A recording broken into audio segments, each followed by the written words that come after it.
আল্লাহ তাআলা বলেন একদিন একটা বিকট ধ্বনি হবে, এমন বিকট ভয়ানক আওয়াজ আর কেউ কোনোদিন শুনে নাই। সেই ধ্বনিটাই হলো কিয়ামতের ধ্বনি। ইসরাফিল ফু দিবে আর আমি আল্লাহ তাআলা এই গোটা কায়নাত একসাথে ভাঙতে থাকবো, ভেঙে চুরে ফেলবো। তখন কি আওয়াজ হবে? আচ্ছা বাপ, একটা 10 তলা বিল্ডিং যদি মাইন দিয়া বোমা দিয়া উড়াইয়া দেয়, কি পরিমাণ আওয়াজ হয়?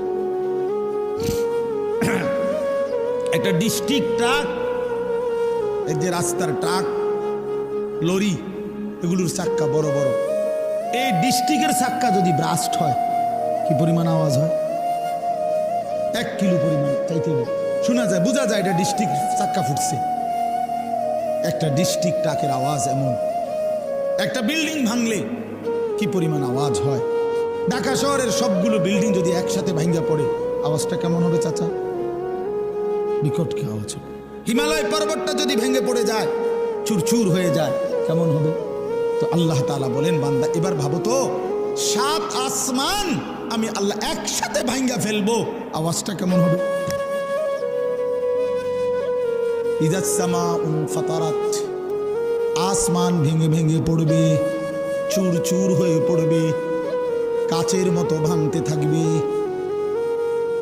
ইদাল কাওয়াকিবুন তাসারাত, কোটি কোটি তারকারাজি খসে খসে পড়বে।